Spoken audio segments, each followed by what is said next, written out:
And have you driven a Ford Crown Victoria through a wall or anything? Yes. Join us as we dive into the wild world of government auctions and take you behind the scenes to uncover the cool and unique ways bidders from across America are utilizing the items they've won on Municibid. Like an ambulance repurposed into a work truck, to a city bus converted into an RV, and so much more. Welcome to the Municibid Podcast. Thank you so much, Michael, for joining me today. My pleasure. Can you start us off by introducing yourself and what you do? My name is Michel Kershner, and I'm a police officer for 30 years and going.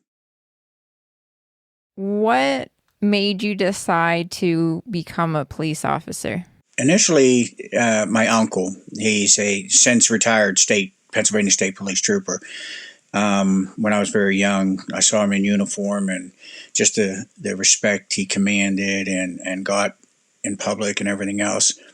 I envied that. But later on found out everything that it entailed and the fact of helping everyone. And, I know it sounds kind of cliche that everybody says it, but that was my whole intent, to serve and promote the best in society and resolve those problems that I could. Were your expectations going into the police work field the same as what it turned out to be in reality, or were things quite different than what you thought they were going to be like? There was a definite culture shock. I initially went into the Marine Corps, so I had some structure and discipline going into law enforcement, but no, it was an absolute culture shock. I mean, just as an average citizen, you walk around blind to really what's going on in society. When you walk into law enforcement, you go behind the curtains and you see the worst of the worst, sometimes the best of the best. And it is a shock. It's nothing, you can't honestly and truly prepare for it. It is a show every day. You just got to hang on for the ride. And the TV shows, like 911 that are out there and how they portray the police field, would you say there's parts of that are a little bit accurate to what it's like in reality? And what are the areas that you think that the public doesn't understand about police work and that you wish they did? Well, obviously it's a dramatization when it comes to television, and they can't necessarily report things accurately because you have to shield the public. Obviously it has to remain PG when it's mainstream media and television. You really can't see the gruesome, the ugly parts. As far as in the way they portray law enforcement, again, it's glamorized. It's not like that at all. I mean, it's great that they show some of the resources we have and some of the investigative tools we use that, excite people or intrigue them. When it comes down to it, though, it is really a grinding is what it is. True law enforcement is, boots on the ground, walking the streets, interacting, talking to people when you're conducting an investigation. It isn't as simple as a phone call or tips pour in like crazy. No, it's hard work. It truly is. And you can't solve a crime in 30 minutes or an hour. It takes a lot longer than that. Oh, yeah. I bet the TV is definitely a much more condensed and simpler version than reality.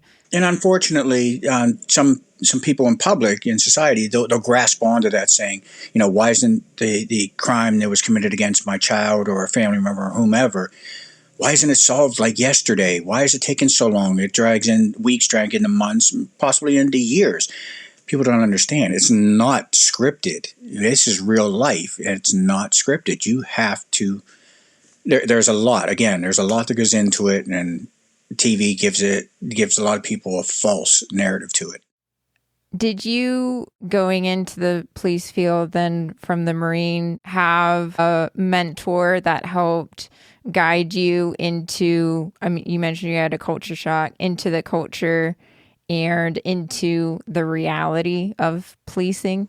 As far as in going from the military into law enforcement, no, there was no one to hold my hand per se and walk me or guide me.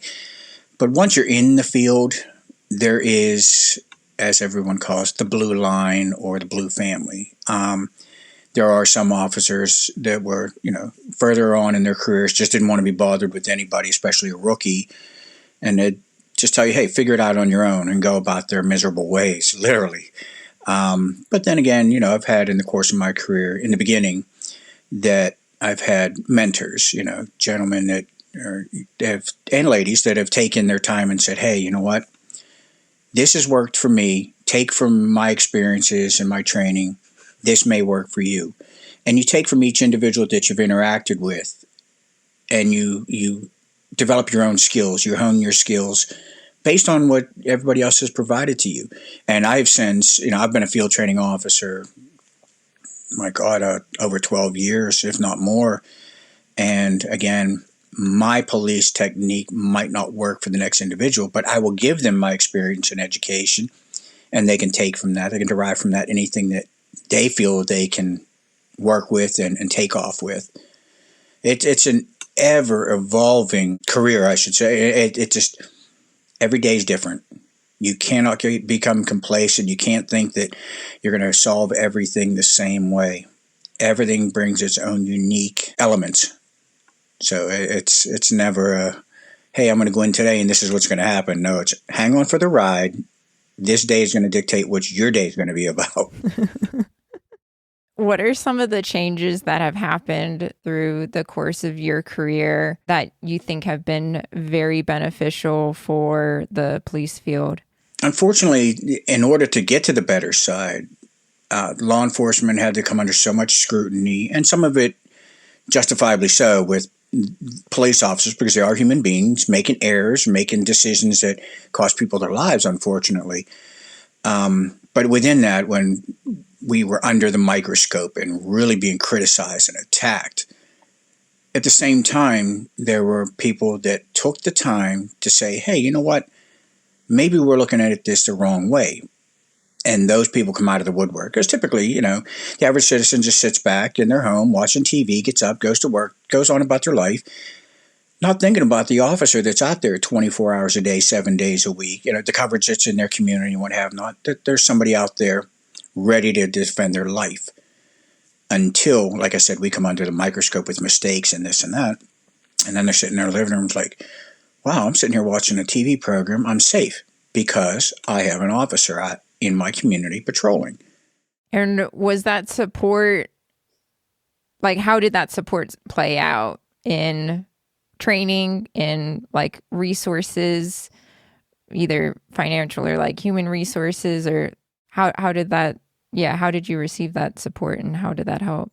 When there was a time not too long ago that people were just approaching officers and saying, thank you for your service. We appreciate you. Or if we were sitting down in a restaurant during a break, catching dinner or lunch or whatever the shift was, that somebody would come up and offer to pay for the meal.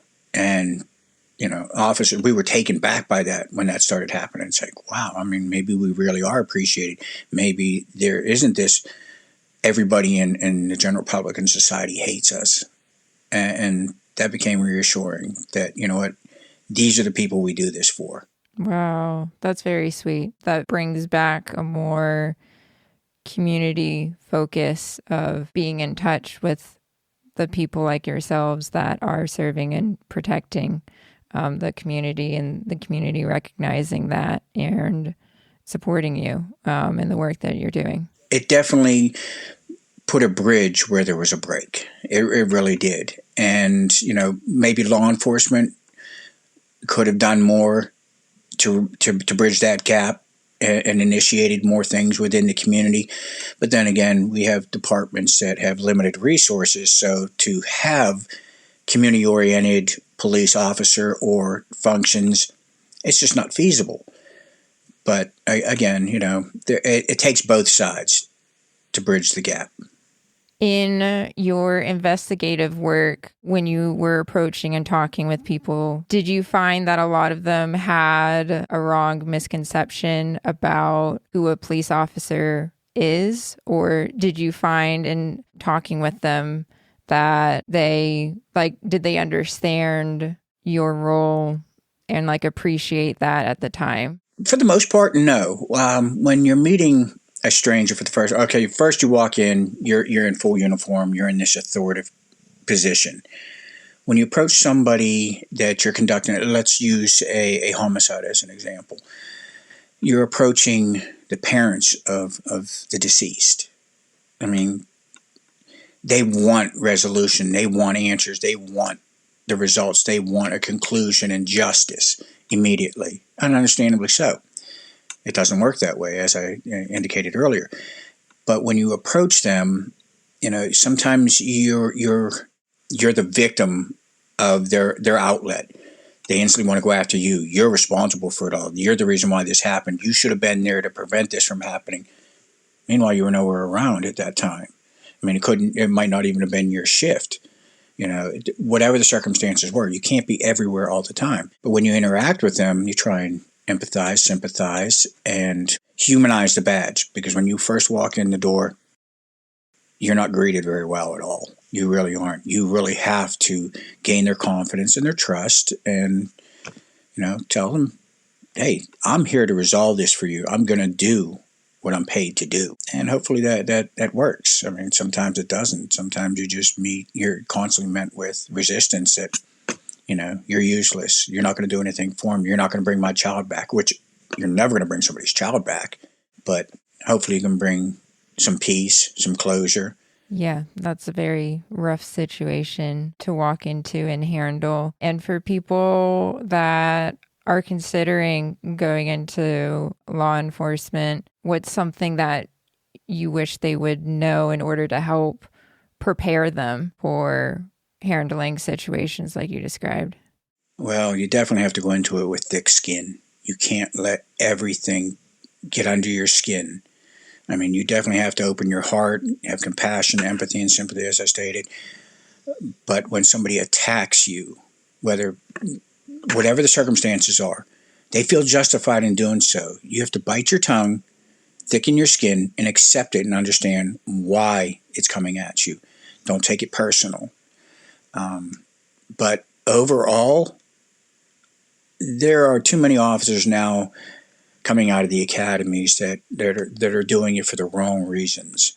Oh, I want a paycheck, and I want the prestige, I want the respect, and I demand these things, and to flatter somebody of the opposite sex because they're in a position of authority, and it's wrong. Those need to be weeded out, but there are still a lot of great officers on the street. And I can't help but notice in the background, you have a plaque of many different badges. Can you share the meaning of those badges? Well, this here is a collection of all 50 states in the United States. These are all state police related patches. These are uniform patches. I forget what year I collected these, but then I have a collection of, I would say over 2,000 patches of law enforcement across the country. I belong to several sites, and we have it's something that officers do to share the camaraderie, stories, and their department with the rest of the world, with the rest of the country. So we either buy, sell, or trade. Typically, it's trading. If you've been in the field long enough, we do trading. We don't expect any kind of compensation or anything else. We actually trade patch for patch or specialty patches. It's really an interesting hobby. That's wonderful, and a very great memorial and testament to the police work that you and many others are doing. So you've driven, I would assume, a lot of police cars in your work over the decades. What are your thoughts on the different types of and different models of police vehicles that are used in the field and how they've changed since you entered the police force to today? Well, I'm old school, so my all-time favorite will no doubt be the P-71 Crown Victoria. There was no better ship on the road for every purpose. I wasn't the greatest in the winter. I'm in Pennsylvania personally. So at times, our winters would incapacitate the vehicles. Not too bad, but it would take a lot of them out of commission. So I'm very pro P71 Crown Victoria, although they've gone to the wayside. I've been fortunate enough to drive everything that's been issued since then: Chevys, Fords, Dodge. Dodge being the most recent with the Hemi Chargers. We had to evolve, getting away from a Crown Vic when it came to inner city speeds. I mean, highway Crown Vic could chase anything down from here to California. So we had to evolve and get faster cars. And I'm pleased with the Hemi Chargers. I'm pleased with them. They are definitely you're not going to get away. And if you do, I still have a radio. Yes, radio definitely beats everything, the speed of sound. Yes. As long as you have the right dispatcher on the other end, which, knock on wood, I have had amazing dispatchers in my career. Fantastic. Can you share what the favorite auction has been that you've won on Municipid? I've been involved since way back. And the most recent purchase actually is a 2014 all-wheel drive Hemi Charger, retired police vehicle. But since its inception, I've purchased a ton of items, and not one thing have I been displeased with. My last vehicle that I purchased from Municipid was a 2003 Police Crown Victoria. And I had that vehicle for over 15 years and didn't have to do anything but, regular maintenance, brakes, fluids, stuff like it. It ran like a beast. And I had that shipped from Cooley Dam, Washington, the state of Washington. I had it shipped clear across country because I just liked the appearance of it. And I thought, I'll give it a try. And I owned it for so many years. And like I said, I didn't have to do anything with that vehicle. That's fantastic. Because I think there is a conception with retired police vehicles of they've been running to the ground and that they're heavily abused. No, with the purchase of any vehicle, you definitely have to do your due diligence. I mean, there are vehicles that, by no fault of Municipid that, municipalities are putting on the site, to get rid of their headaches. But overall, I don't have any complaints at all from the purchases that I've made. But you have to do your due diligence. I mean, there are vehicles that are small town vehicles where most of their time is spent idling. And idling actually is more detrimental on a vehicle's engine than one that's used on a highway, flying 80 miles an hour a day, all day long for 8 hours. So you definitely have to do your due diligence as if, you're buying a used car from a dealership. But I have no complaints. Yeah, and sounds like with the police fleet vehicles that they've been regularly maintained, on a schedule. Between the Crown Victoria and the Dodge Charger, what would you say is your favorite difference between the two? The Crown Vic, again, I spent most of my career in, is a boat. It's luxury, but at the same time, performance, response, and it just had a command presence. No matter where it went, you knew, hey, that's a police car. The newer vehicles, they're sharp. They've got a lot of dress to them. They've got to look fancy with their markings and everything else. I mean, you're comparing a tank and a boat. The tank is the Crown Vic. It'll go through anything. And with the newer ones, it's a sink or swim sometimes. I mean, there are some Ford SUVs that have proven to be just absolute garbage, with engine problems straight from the factory. And that, you just got to roll with it. It becomes an expense on a department, but, you got to still have your fleet. And have you driven a Ford Crown Victoria through a wall or anything? Yes. Have you been reading my Have you been reading my bio or something, or looked up my name on Google? Because it's there. Yes, I actually, during a pursuit, I yes, I will just suffice to say yes. I took it directly head on impact into a wall, and actually still was able to drive off. I mean, it damaged it pretty well. It ended up having to be reconstructed, but yeah, it's a tank. Would you like to share more about that story?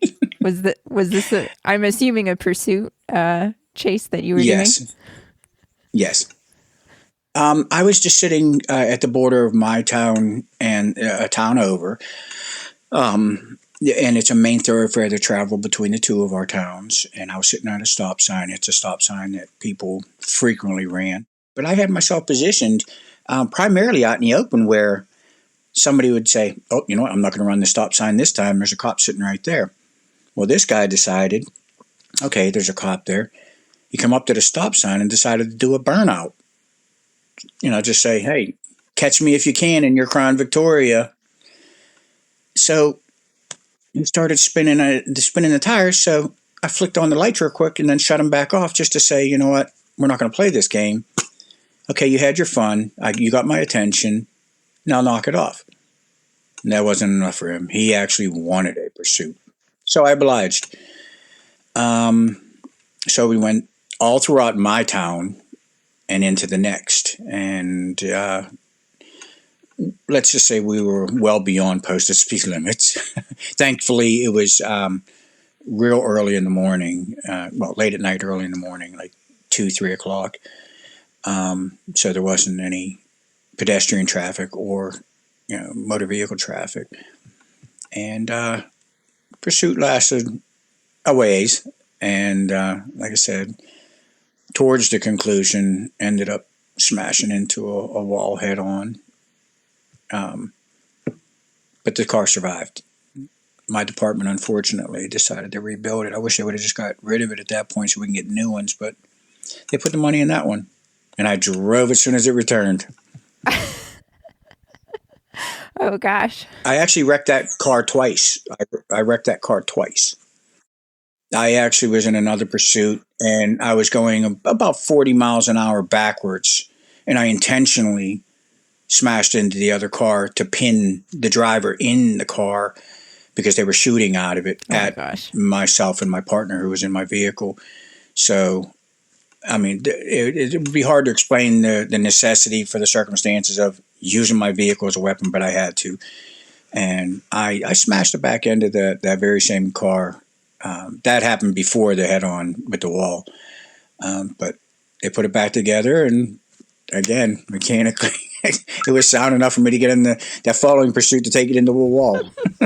Wow. Yeah, that's a true testament to the strength and the endurance of the Crown Victoria, surviving 2 crashes like that. Absolutely. Yeah, these cars nowadays, you hit something, there's so much plastic to them, and everything's so computerized and everything else. You can't use duct tape to put it back together. These vehicles nowadays are just so expensive, and there's so much back order for any repairs for them that you could wreck a vehicle with a minor damage. That would be what would be considered in the civilian world minor damage. Your vehicle will be out of service for months. Gosh. And can you talk a bit about some of the police equipment and the modifications that the police department makes to outfit their fleet vehicles for service? Well, the best piece of equipment is the human being, the mind. You have to constantly attend training. Don't just become complacent and just think, I'm just going to ride this career out. You're not doing anybody any good.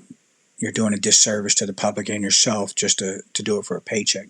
So first and foremost, the equipment that needs the most attention is the person wearing the badge. As far as equipment-wise, since I've started, we've gone through so many different things. as an example, like the Taser, the X26, then you go to the Phaser, then you go to the new Taser, and that's constantly evolving, and I don't support that. I carry that piece of equipment because I'm certified to, but I wouldn't use a Taser. Garbage. As far as the equipment in a vehicle, that's constantly progressing, and I mean that's a mobile office. There is so much equipment, whether you have a radar, your MDT, which is your mobile data terminal, license plate readers, which have been a godsend. I mean, constantly. You'd have to wait till you were behind a vehicle to radio in and say, hey, run this information. Whereas these new license plate readers, you can be driving down the road at 45 miles an hour in the opposite direction and catch a plate going the other way. And you can have your system set to look for warrants only, registrations only, insurance only, or just leave the field open and you're running everything. You can get warrants on registered owners. It's amazing the technology that you can get just from a license plate reader. And if you are going in the opposite direction, the technology is so advanced that by the time you turn around, that system can tell you where that car should be in proximity to you based on the travel time between you and that vehicle. It's amazing how it's evolved. That is incredible. Wow. Huge advantage for the work that you're doing. Wow, that's amazing. They're ingenious. And the Dodge Charger that you won on Municipid, with you being a police officer, did that come with some of the police equipment? Or was it stripped bare when you picked it up? No. As I said, doing your due diligence. So I called the department. I spoke directly to the chief, and I said, you know what equipment do you still have in it? What is coming with it? What isn't? And my being law enforcement, they left a little more equipment in it that they know I would not abuse or subject myself to any criminal prosecution, portraying to be a police officer, which I am. The vehicle that I purchased came with the police push bar on the front. It came with, obviously, the police spotlight. It came with the partition, the cage. It came with an AR rifle rack in the front and a shotgun mount in the trunk. That's about it as far as equipment-wise. As far as lighting or anything else, that was all stripped out. How are you enjoying your Dodge Charger these days? Even though I did my due diligence, overall mechanically and cosmetically, it was sound. But I ended up with the infamous Hemi tick, is what it's called for the motor. And because Dodge Chargers have a cam issue, well, unfortunately, mine ended up having the cam issue where the cam almost literally broke in two. And the department couldn't know that. I mean, it's hit and miss with Dodge, and most of them actually go out in the mileage that I got mine anyway, which I got it with over 130,000 miles. So I had to redo the motor. Glad you were able to resolve that issue with it, and have some fun with it now today. Oh, I still am. Is there anything else that you'd like to share, either about police vehicles or the police field? I think particularly for people listening that have an interest either in owning a retired police car or getting into police work, but haven't had experience in it.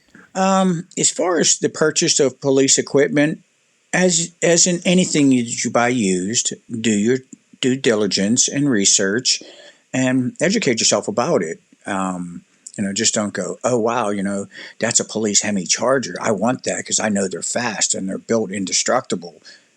Well, no, nothing's indestructible. And, do your due diligence and look into it. Ask questions. Ask for the maintenance records, which 99% of departments keep a thorough record of it. But overall, I would purchase a retired law enforcement vehicle before I would purchase any used vehicle, especially from private citizen. Because you figure by the time they're done with the vehicle, there's something wrong with it to the point either they don't want to invest the money or they're just going to pass the headache on to somebody else. Whereas a police department, they're not going to do that. They can't do that. I mean, they put an unsafe vehicle out on the road, there's going to be consequences. Not only that, I mean, you have maintenance records, whereas you wouldn't from a private seller. So definitely, hands down, I would say 99% of my vehicles over the last 20 years have been retired police vehicles. And there's no exaggeration with that. I mean, from city of North Carolina, there was a city in North Carolina, I forget the name of it. I bought 6 of their cars from Municipal. Wow. I bought their fleet. They were retiring. I bought their whole fleet. And needless to say, I made a pretty penny. I bought one. There was a canine car. Didn't even have a back seat in it. I took a few of my friends down and drove all the cars back. They were all roadworthy. Got back here, pulled them in my driveway, and then around the neighborhood too. Obviously, there wasn't enough adequate parking in my driveway. But one vehicle I sold to a local fire department for the fire chief to use. I think I paid $800 for the car. Sold it to them for $2,500. I didn't have to do anything but drive it back from North Carolina. It was mechanically A1 sound. I didn't have to do anything to the car but say, here it is. Yeah, you know what? You need a back seat. That's it. As far as the career of law enforcement, I really wish they would do more thorough backgrounds on individuals. And I mean psychologically, because again, there are so many that are getting into this field for the wrong reasons. The wrong reasons. It's all about them and not about what they can contribute back to society, back to their communities. And, I guess that's why most departments do a preference hire with veterans, because there is structure, there is discipline. They know they're going to do what they're told to do. However, there's a downside to that. You get some of them coming back with post-traumatic stress disorder or other ailments, and then they snap. It's a very sensitive field. There needs to be more background in a lot of these individuals. There really does. But in the same regard, society as well as departments got to understand we're still human beings. And although we're held to a higher standard in a lot of things, you do have to give us room to be human beings. There's things that we do on our own time to decompress that other people would say, hey, you know what? That's unbecoming of an officer to do things like that. Well, you know what? Give me time to breathe, be a human being. Take my uniform off, hang it up, and just live a life. It definitely takes a unique individual to be in this field for the right reasons and doing the right thing. You mentioned earlier about how the community showed their support for police officers by, buying you a meal when you were out in a restaurant. Do you think there's something that the community could do to support on this side of encouraging the right people to join the police force for the right reasons? I really couldn't say there's one,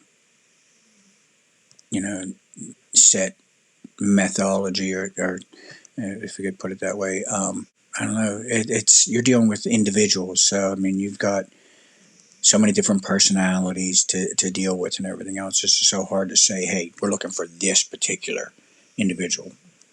You can't do that either, because then you're sending an alpha attitude individual, a set thing to go out and deal with a ton of other different personalities, and you can't do that either. It's actually the biggest thing about law enforcement, and this is behind the curtains, is officers such as myself being in for 30 years, I can spot a bad egg coming into my profession. I can spot a bad egg that's either going to cost the department a ton of money in lawsuits for violation of people's rights or take somebody's life. We need to be protected as, for lack of better words, whistleblowers, saying, hey, chief, that's a bad egg you hired. You need to really do your due diligence and look more into this individual, keep an eye on this individual.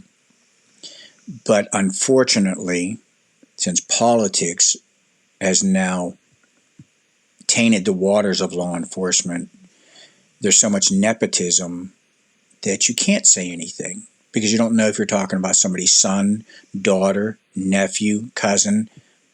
It's just, we live in a fishbowl when we're driving down the road. We're constantly under the public scrutiny and everything else. But the best person to evaluate another police officer is a police officer. But we can't say anything. We have to shut up. As much as some of us would want to say, hey, like I said, that's a bad egg. You can't. You're going to be the one that's on the outside looking in. You're going to lose your job. Definitely a lot of complexities going on for the police officers like yourself that have been in the field for decades. What recommendations would you give to new people coming in to help them build up the endurance to be able to serve for 30 years like yourself? Well, don't come into it with this gung-ho attitude that you have the answers, you have the solution to everybody's problems. It's constantly evolving. Be able to adapt. Be able to stand in that person's shoes, and look at things from their perspective. If I walk into a situation and I have this chip on my shoulder, like, I'm going to resolve this issue, this is the way it needs to be done, yada, yada, yada, I'm doing everybody a disservice. Every incident has its own unique characteristics, and those need to be respected, and you need to adjust your policing accordingly. You can't just, when you're in academy, hey, here's the black and white version of what's out there. No. I'll say, like any other officer that's got as many years as I do, some even learn sooner. What you learn in the academy, throw it away when you hit the streets. Open your ears, open your eyes, shut your mouth, and learn.